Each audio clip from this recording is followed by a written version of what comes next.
ایک حدیث میں آتا ہے کہ ایک روز آپ صلی اللہ علیہ وسلم حضرت فاطمہ کے گھر تشریف لے گئے اور ان سے ملاقات نہ کی، دروازے سے ہی لوٹ گئے، کیونکہ آپ نے دروازے پر منقش رنگین پردہ لٹکا ہوا دیکھا۔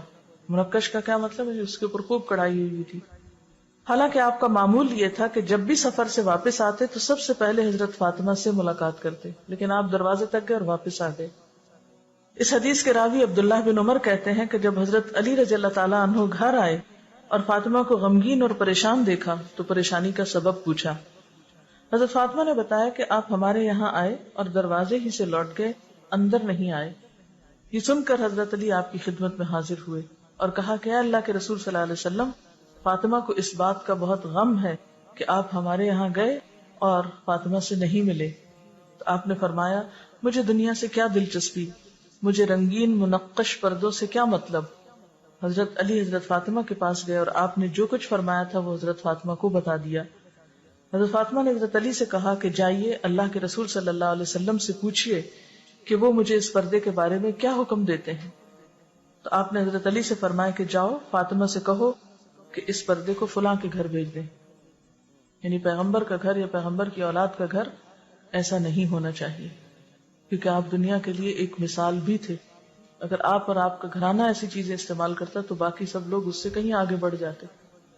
آپ صلی اللہ علیہ وسلم نے فرمایا، جو شخص کسی لباس کو شہرت حاصل کرنے کی غرض سے پہنے گا، یعنی لوگوں کو میں مشہور ہونے کے لیے، اللہ تعالیٰ اسے ذلت کا لباس پہنائے گا۔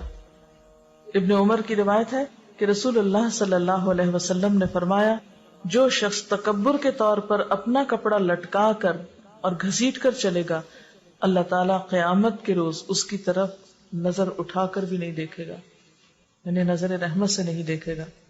جیسے ٹریل وغیرہ ہوتی ہے نا کہ خود انسان کہیں جا رہا ہے اور کپڑا وہ پیچھے سے لٹکتا آ رہا ہے۔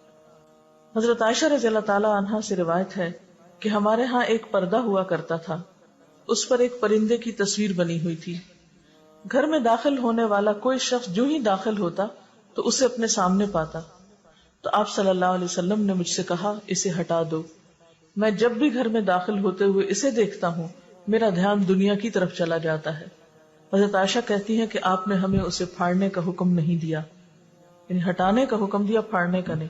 یعنی ایسی کوئی چیز ہو تو اسے کسی اور کام میں استعمال کیا جا سکتا ہے کہ جہاں انسان اپنے مقصد سے غافل نہ ہو یا عبادت سے غافل نہ ہو۔